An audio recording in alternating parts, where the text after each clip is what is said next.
If you're not using a refracting telescope, a refractor, for astrophotography, then you're likely using something like this, a Newtonian. Maybe you're using a Schmidt-Cassegrain, a Maxtov-Cassegrain, but basically you're using a mirror-based telescope, which means that you have a secondary mirror, and that secondary mirror is on your aperture, and it creates what we call a central obstruction. On my Newtonian here, you can see I have a secondary mirror holder, and behind it, I'm actually touching the back of this secondary mirror. And you can see this secondary mirror here, which is at 45 degrees roughly to the primary mirror, so it can reflect the image back to the camera that's waiting below.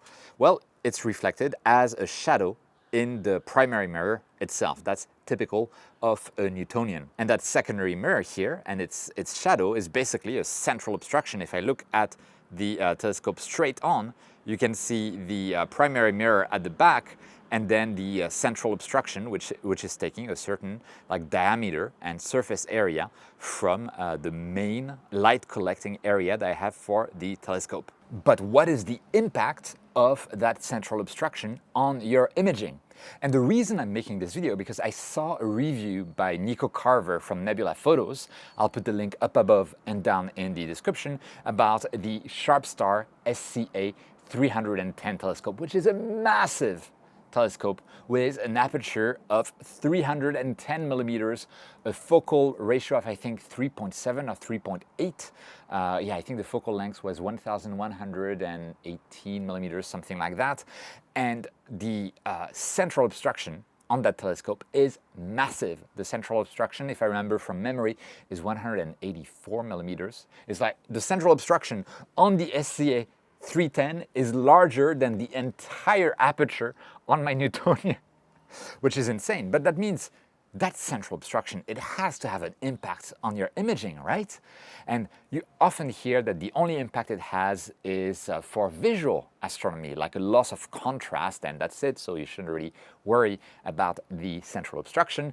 But I might not surprise you there, because after all, I'm Quiv, and so I tend to go deep into those topics, but that's not the only impact that central obstruction has.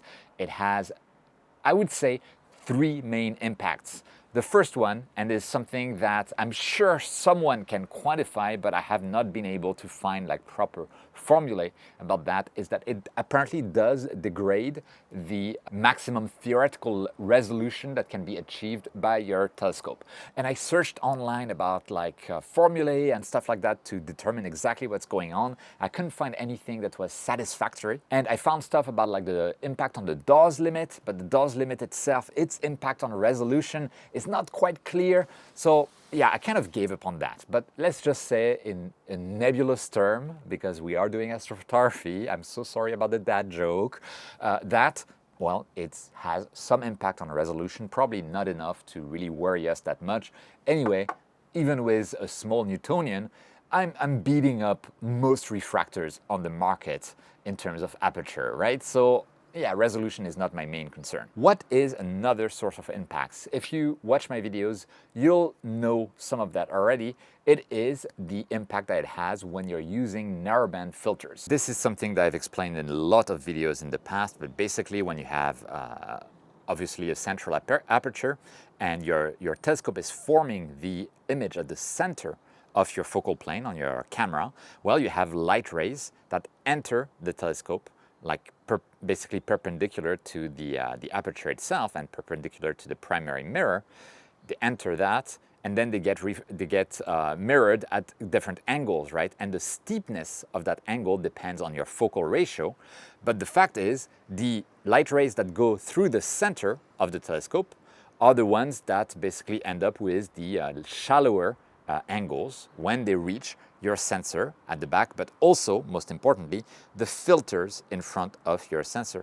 And those filters, if they're narrowband, they're actually very sensitive to the angle of the light rays. They like having light rays at exactly 90 degrees, which means they like the light rays coming from the center of your optics.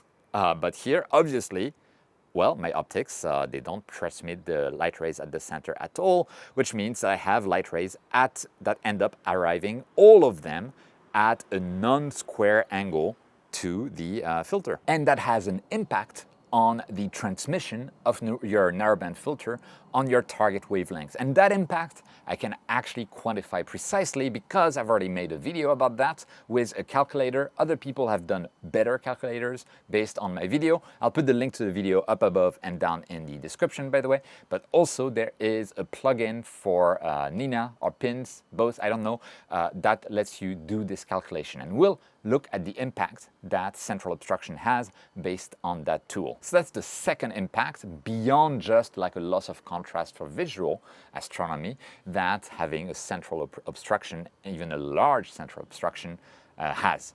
But there's a third impact, and that's probably the most obvious to most people. We already saw that the central obstruction is basically casting a shadow on the primary mirror, and so that part of the primary mirror that is in shadow is never used. So we lose light gathering surface area.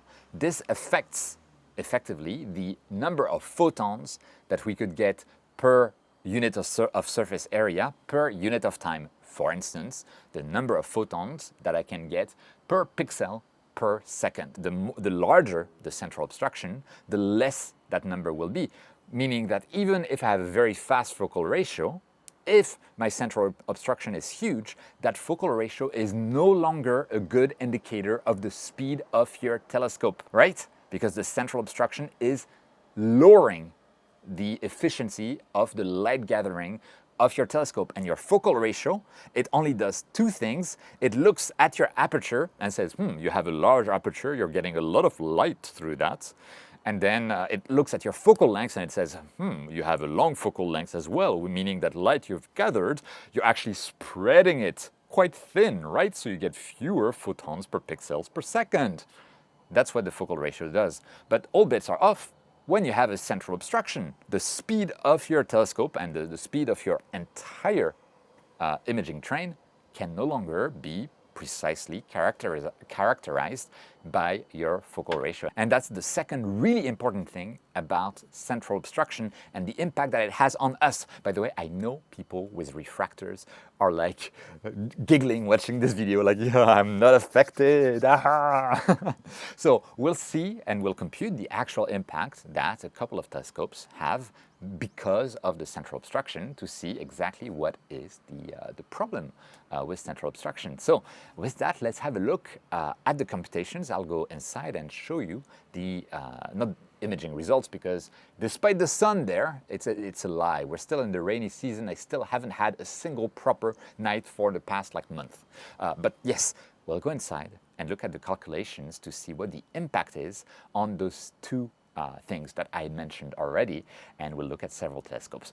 So let's go inside. Before that, if you want to support this, like the video, it really helps out. Watch to the end. It also helps out a lot. Leave a comment, also helps out a lot. And if you want to help even more and you're planning on buying anything from Agena, High Point Scientific, Amazon, etc., if you do so after clicking one of the links I have down in the description, it will help me out at no cost to you.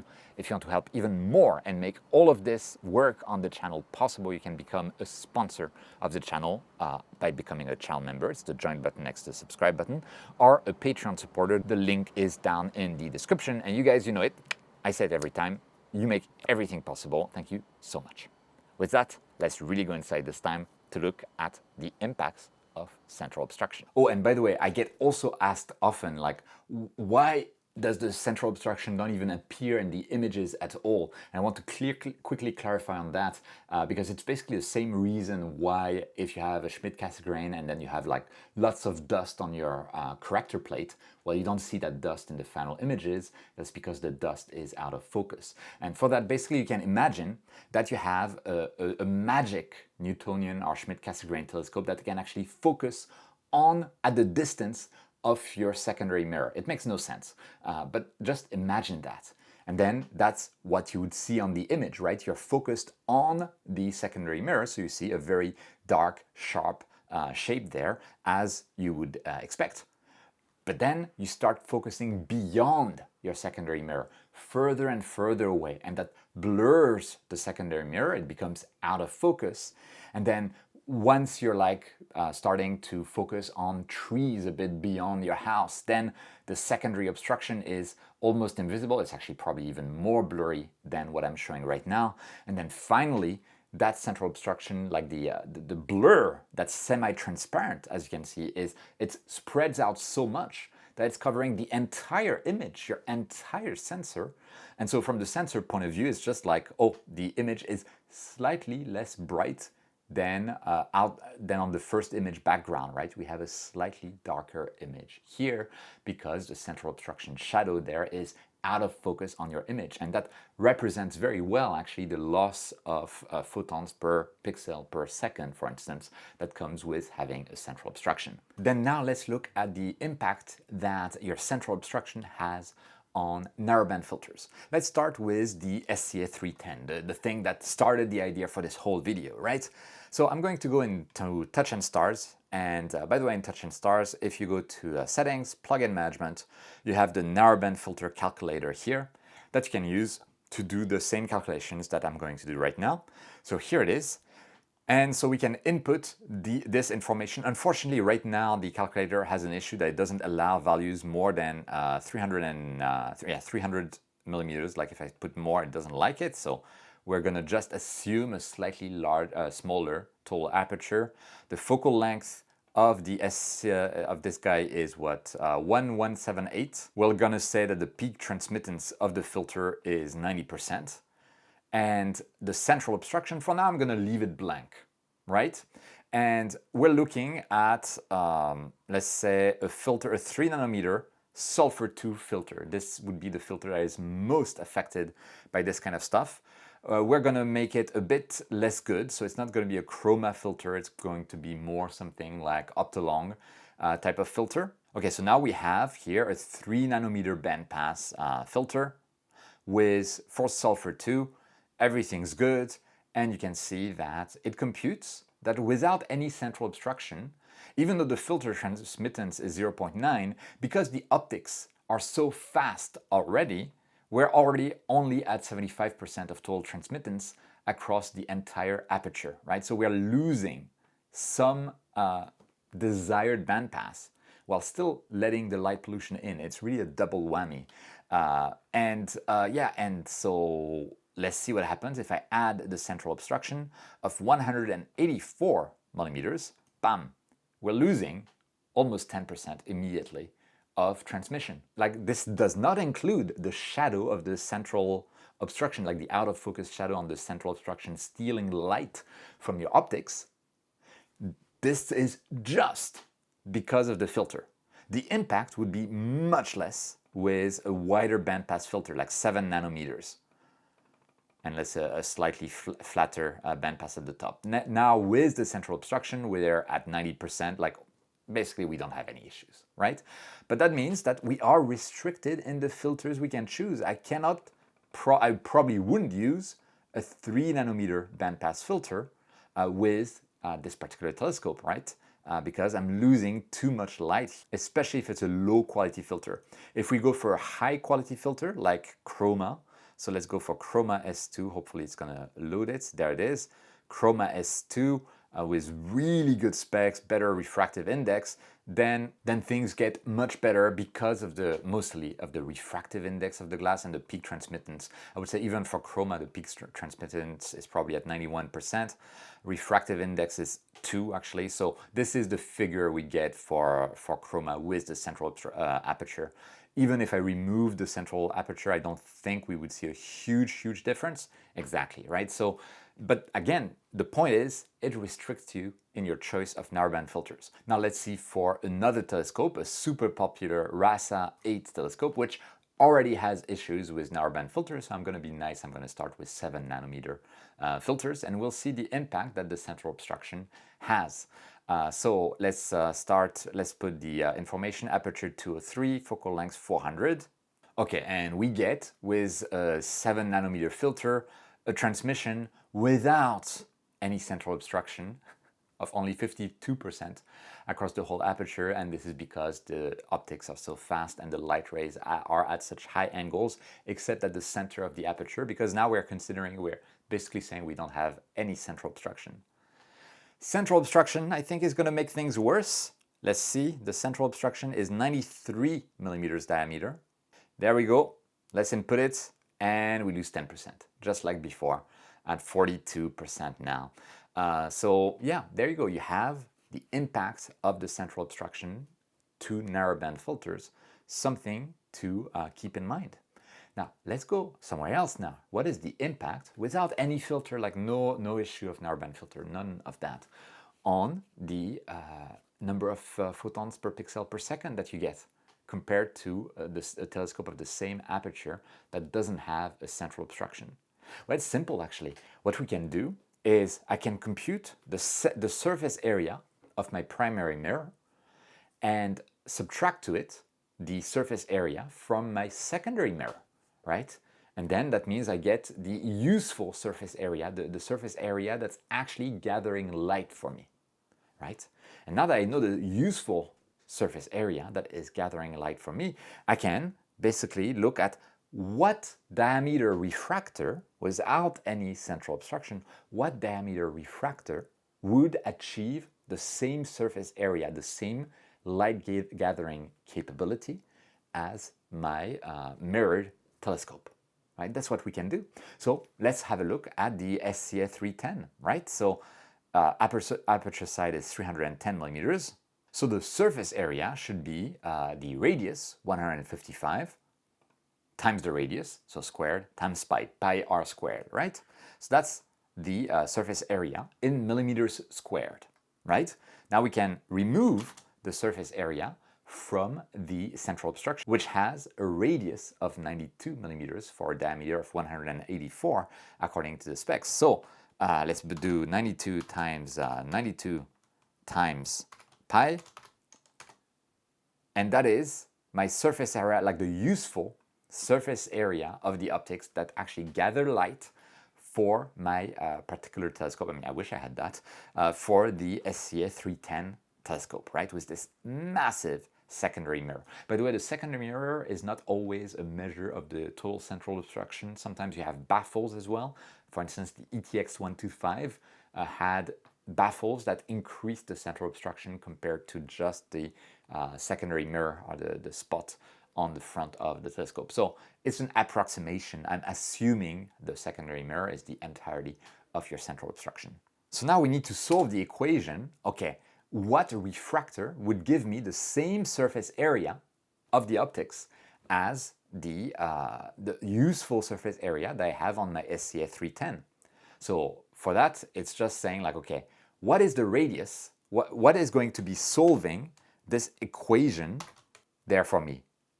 What radius of refractor do I need to get to achieve this particular light gathering surface area? You can see this equation immediately. We can simplify by pi. So goodbye pi, you were delicious while you lasted. And so now we just have r squared is equal to that. So which means that r would just be the square root of the subtraction between the square of the radius of the main aperture minus the square of the radius of the central obstruction. There we go. So now we know 124, or let's be generous, 125 millimeters, which means a diameter of 250 millimeters. So my 310 millimeter diameter mirror type of scope, so this guy with a massive central obstruction but a primary mirror diameter of 310 millimeters, is equivalent to a refractor with a diameter of 250 millimeters. Okay, so now we have the equivalency here. And so we could say that the real useful aperture of our SCA 310 is actually only 250 millimeters. So what would be the focal ratio of that hypothetical telescope, like a refracting telescope, that is the equivalent in terms of light gathering ability as my SCA 310? Well, it would have the same focal length, so it's just 1178 divided by 250. 1178 divided by 250, we get 4.7. So our very fast, on paper, f3.8 mirror telescope here is equivalent to a refractor with a focal ratio of f4.7. And the way that we can actually define that is that in photography, especially in video photography, you have something called the t-stop. So you have the f-stop, f ratio, and you have the t-stop, t ratio. T stands for transmittance, and transmittance will basically account for all of the losses of light across surfaces, etc. So that means that I can say that the SCA310 has a transmittance of T 4.7. That's the t-stop of my telescope. F3.8, but T 4.7. It's actually even a bit worse than that when we consider losses due to the reflectivity of the mirrors that probably reflect around like 95% of the light, which would actually bring our transmittance ratio, or our t-stop, to 5.2, right? And then of course, if we added our poor narrowband filter there, low quality 66% narrowband filter to really take into account everything, then our t-stop increases to T7.9, right? So that would be the real indicator of the light gathering capabilities of the SCA310 with a completely inappropriate narrowband filter, right? But even without the inappropriate narrowband filter, we're like at T5.2, something like that.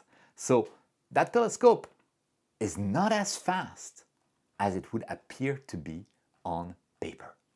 And that's something that I think it's a pretty profound effect of the central obstruction, right? What about a super popular telescope, basically the RASA 8, right?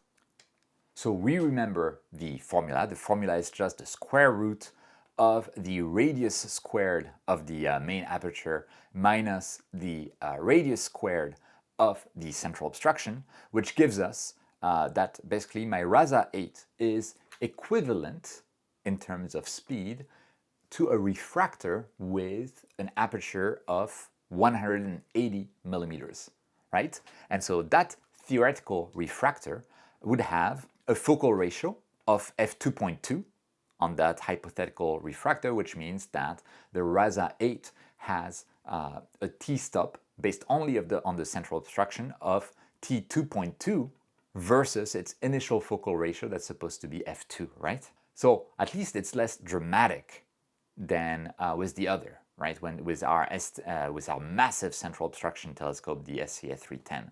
But I think this is very interesting to see the impact that central obstruction has beyond just being a problem about contrast. And so now that you know that, please let me know down in the comments where I am wrong, what have I overlooked, and yeah, check the comments to see what other people think about that. Like the video if you can, it really helps the channel out. And again, if you're planning on buying anything from Agena, High Point, etc., if you do so after clicking one of the links down in the description, it will help me out at no cost to you. And of course, you can become a direct sponsor of the channel by joining the channel, join button, or by becoming a Patreon supporter, link down in the description. Again, thank you so much, guys. But with that, I hope this was interesting. Let me know what you thought about all of that. Thank you so much for watching, as always. Don't forget, whenever you can, to look up at the clouds, and I'll see you next time.